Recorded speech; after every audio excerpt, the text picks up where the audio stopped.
Bienvenue dans l'émission Les podcasts de la recherche stratégique, présentée par Fabien Herbert.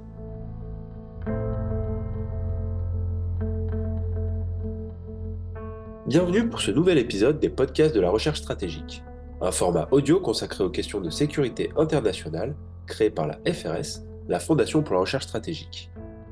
Aujourd'hui, nous allons échanger avec Emmanuel Maître, chargé de recherche à la FRS, sur un sujet bien d'actualité, la question de la dissuasion nucléaire française en Europe. Bonjour Emmanuel Maître. Bonjour. Avant de rentrer dans le vif du sujet, pouvez-vous nous rappeler brièvement l'état actuel du débat sur cette question ? Oui, tout à fait.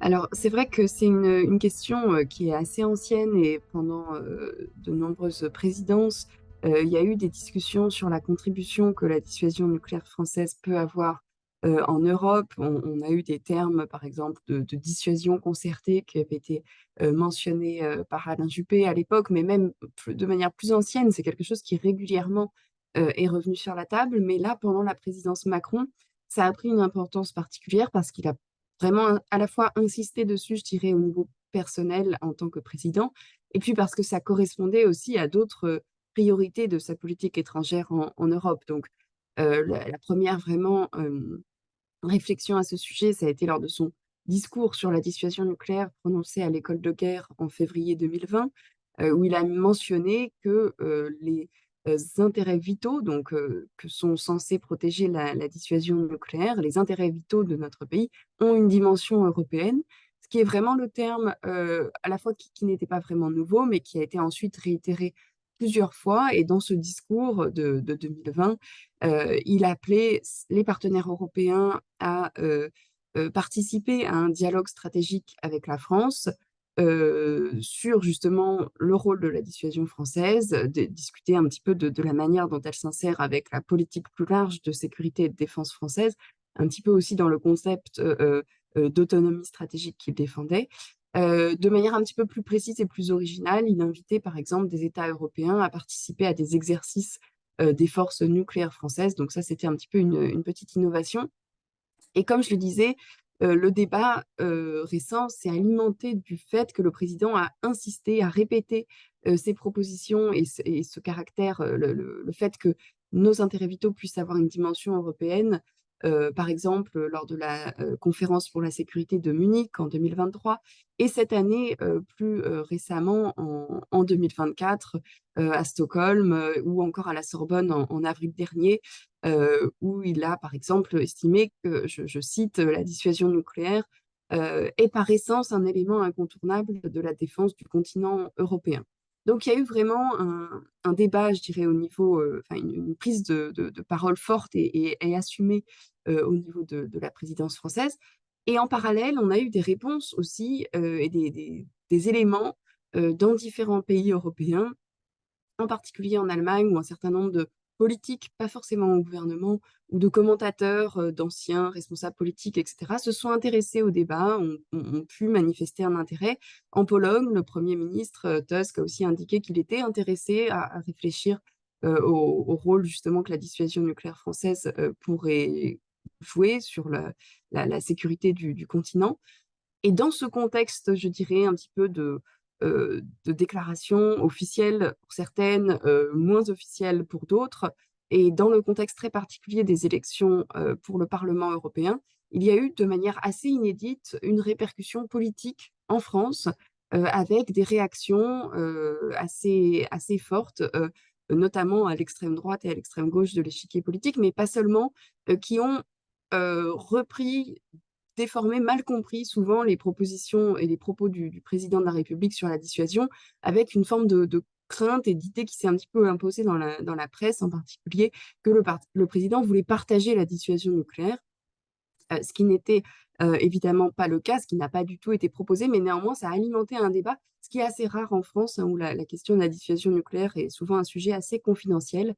Mais néanmoins, voilà, ça a suscité des réactions.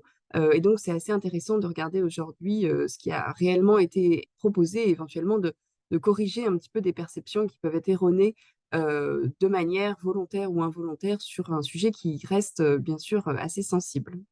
Sur la dimension européenne de la dissuasion, quel est le constat et les propositions françaises ? Alors, le constat, français, depuis, en fait, un certain nombre d'années, c'est que, le nous appartenons à une alliance politique, l'Union européenne, et que en conséquence, de manière un petit peu automatique, certaines agressions, qui pourraient nous concerner l'Union européenne de manière large, auraient forcément des répercussions pour notre pays et donc on ne peut pas se désintéresser de la sécurité des autres, pays de l'Union européenne et en conséquent, c'est ce que c'est exactement la formulation qui est utilisée par les présidents et le président Macron de manière, la plus récente.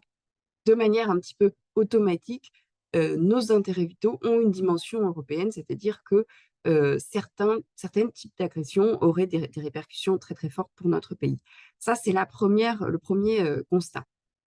Le deuxième, c'est que, évidemment, aujourd'hui, les pays européens qui appartiennent à l'OTAN, sont protégés, de manière, enfin, en tout cas, il y a une alliance aujourd'hui qui existe, c'est l'OTAN avec c'est une alliance nucléaire, donc il y a une dissuasion élargie qui doit s'opérer des États-Unis sur, ces pays européens. Ça existe bien sûr, depuis les années 50, mais le constat qui se fait en France et évidemment pas qu'en France, c'est que la protection américaine, peut être considérée, un petit peu de manière plus fragile, de manière, je dirais, assez, conjoncturelle. Le fait qu'on ait eu le président Trump, pendant 4 ans et qu'il y ait un risque qu'il revienne à la Maison-Blanche, très rapidement, évidemment fait poser un risque sur ce soutien américain parce que, c'est un président qui a eu des propos, extrêmement, critiques et vis-à-vis de l'OTAN et qui a vraiment laissé entendre que la protection américaine était loin d'être garantie. Donc ça, c'est, je dirais, quelque chose d'un petit peu, lié au contexte politique actuel à Washington. Mais de manière plus large, il y a cette idée en France que les États-Unis, bien sûr, euh, sont intéressés par la protection de l'Europe, mais ils regardent de plus en plus vers l'Asie et s'attendent à ce que l'Europe se défende elle-même contre une agression potentiellement russe. Et donc, il faut faire plus pour se défendre soi-même et qu'en conséquent, forcément, les pays qui disposent de l'arme nucléaire en Europe, la France, mais aussi le Royaume-Uni, doivent davantage, enfin, cette capacité peut avoir un rôle plus important pour la défense du continent dans son ensemble. À ces propositions, comment réagissent nos partenaires européens? Depuis plusieurs années, en particulier au moment où le président a fait ses propositions en 2020, mais avant, hein, encore une fois, ce n'est pas une histoire qui est complètement nouvelle, c'est des réflexions qui s'inscrivent dans la durée. Il y a toujours deux choses qu'on observe, hein. La première, c'est qu'il y a une peur un petit peu que si les Européens, euh, de manière trop publique, trop nette, estiment qu'ils peuvent se défendre tout seuls, ça pourrait nuire à l'OTAN, ça pourrait dégrader les mécanismes qui existent aujourd'hui. Encore une fois, le système de dissuasion élargie qui existe aujourd'hui avec des armes américaines stationnées dans différents pays européens.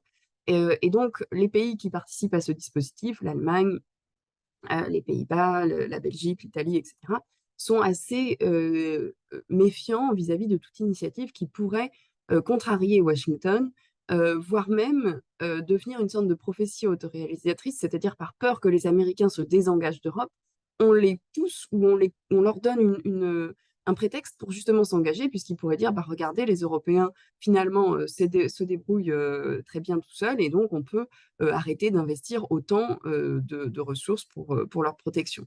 Donc ça, c'est, je dirais, une première méfiance.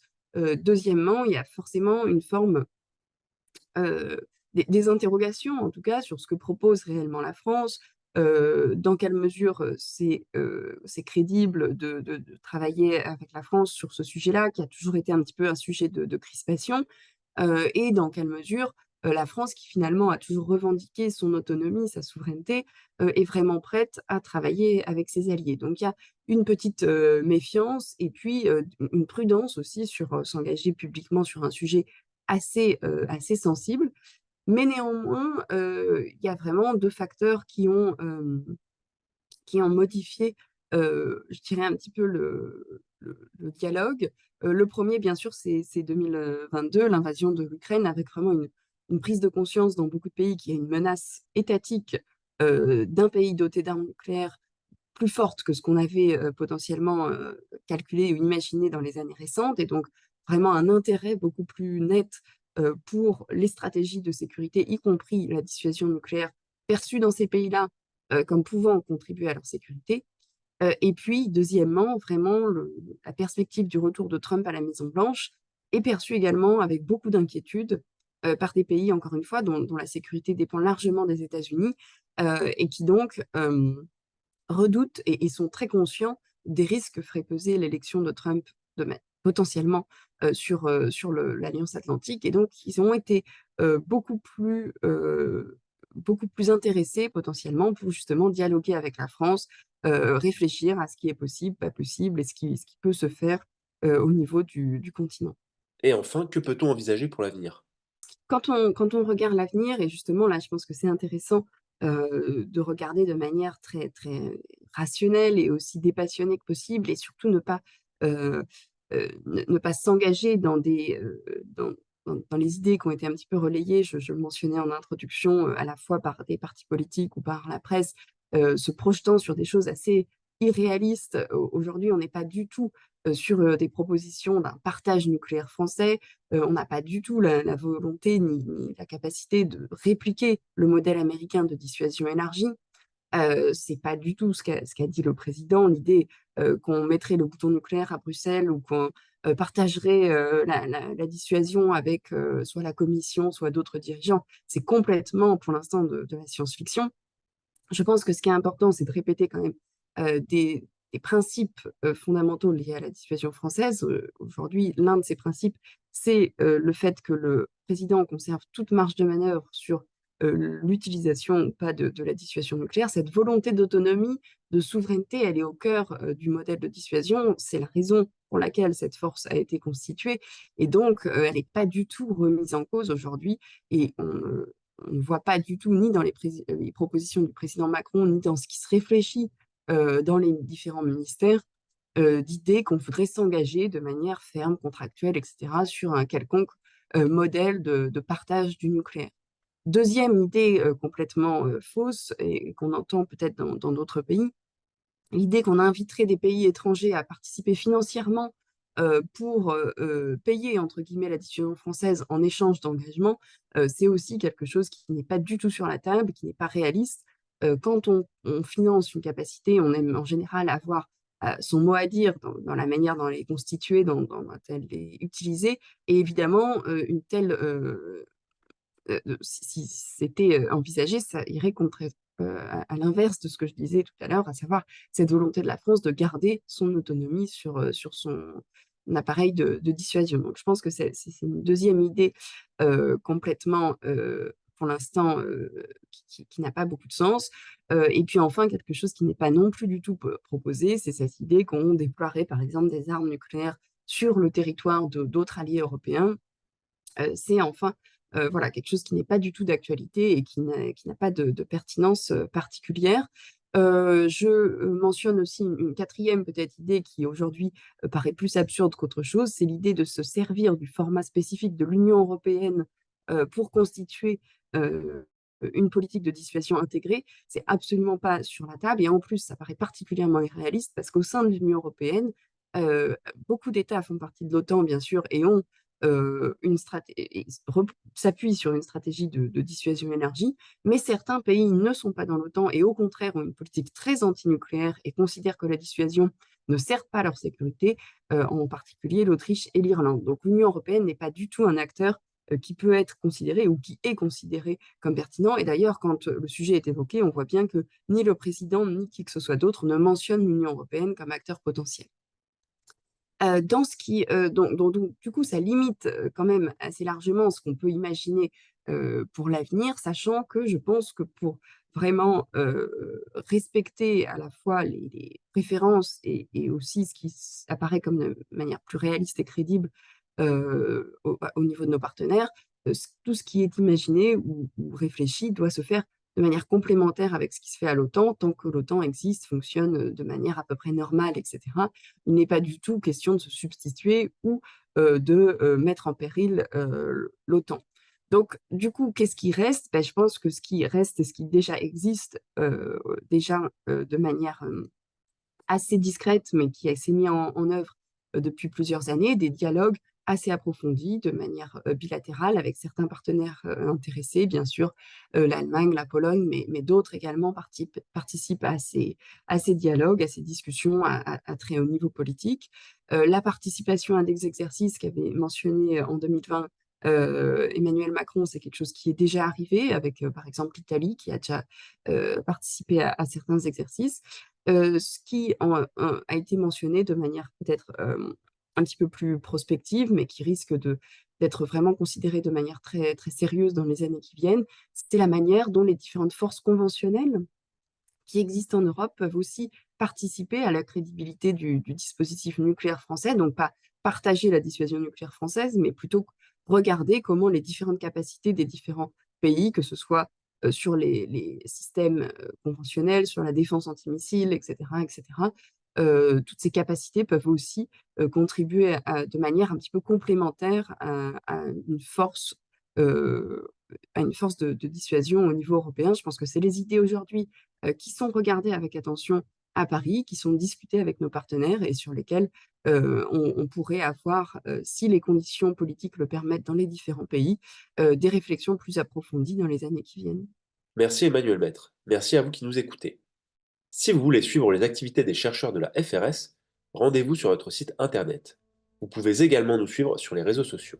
Enfin, n'hésitez pas à faire un tour sur notre page YouTube, vous y trouverez de nombreuses vidéos sur des sujets divers et variés, toujours en lien avec les politiques de sécurité internationale. Merci et à bientôt pour une nouvelle émission. C'était les podcasts de la recherche stratégique, présentés par Fabien Herbert.